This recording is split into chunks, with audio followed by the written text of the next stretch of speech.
was intentional staffing and intentional scheduling of classes and blocks.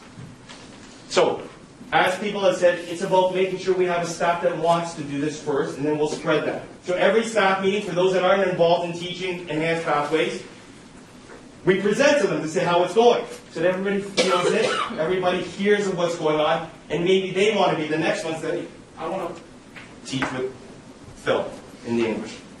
So we had partners in teaching. So Phil teaches with Paul Eastman in English grade 9. The math teachers, there's 2 math teachers that are working together that already have that want to do something. Because it's hard work. It is hard. It's not easy. It's incredible work, but they're not fighting me on it.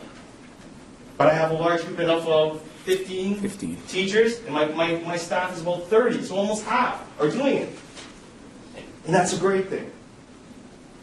And when I'm going to go back to when we had presented it to the staff, even we all know we have some staff members that are kind of the older guard that, like, they can put their foot down and everybody kind of says, well, yeah, we better not do this.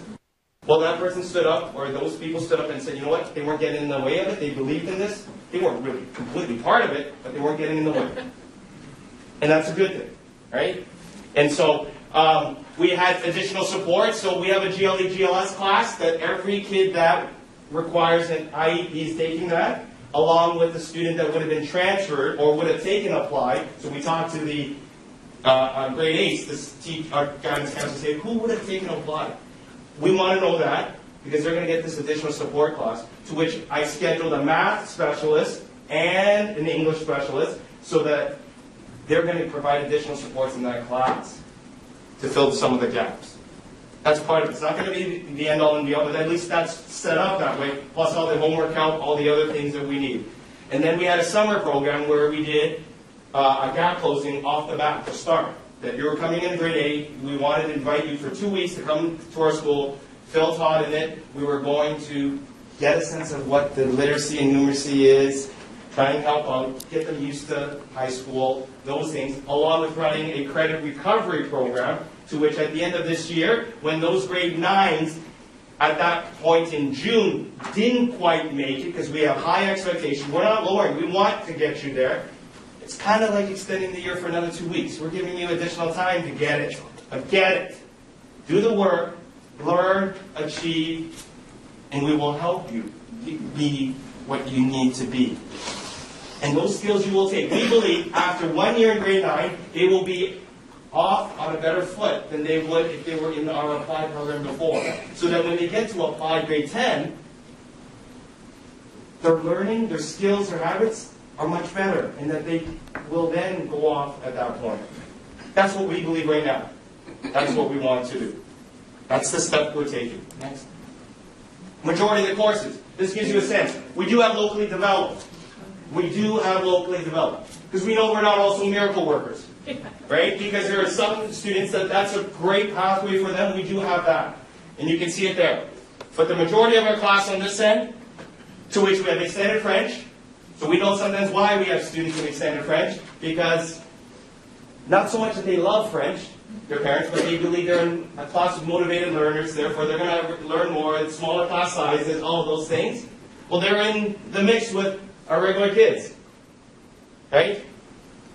I come from an Asian background. I know that if, let's say I come now, and my parents didn't know any better, maybe they wouldn't have put me in extended French. Not that I ever was.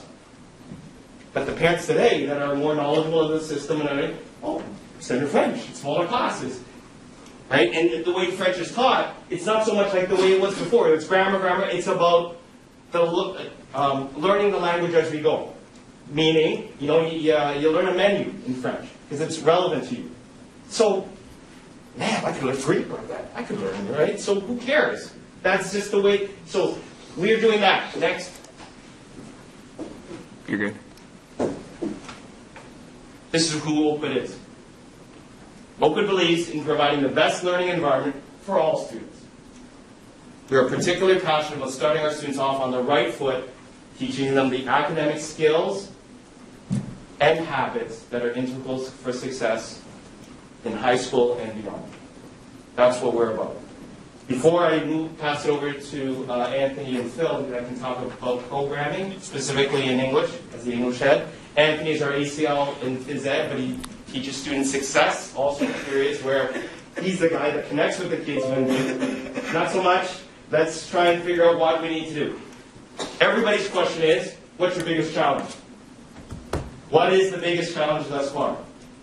We're into November. Biggest challenge thus far, and we've met a lot, because we constantly meet. My example is this, and we've talked to the kids that are our biggest challenge, right? What I would like to provide is, and I love steak, and I said steak, you know. I want to give you the organic, best tasting steak. The steak, food is eating. We all need to eat. I want to provide you with going to a barbarian restaurant and eating the best steak possible. We have cooks, waiters, waitresses that will add a little salt, add a little spice, whatever you need that you like. But the challenge is, for those kids, they're walking into the restaurant, not knowing how to behave, and flipping tables. That's my example, and I tell them, when I first went to a fancy restaurant with my girlfriend, who is now my wife, I sat down, they pulled the chair for me. Oh, wow, I know enough to take the napkin, because I learned that you put the napkin on your lap. And then I looked at, there's 3 forks. Which fork do I use? My wife said, I went on the inside. I said to the kids, you give me a set of chopsticks, I would have known right away what to do. But we will teach you the behaviors, the etiquette on what you need to do in an academic setting.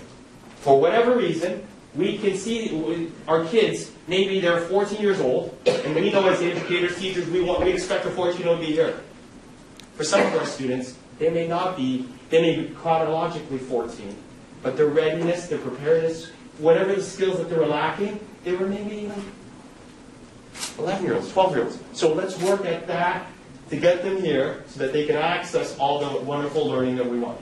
And they're willing to do that. And that's what's amazing. So I'm going to end it here.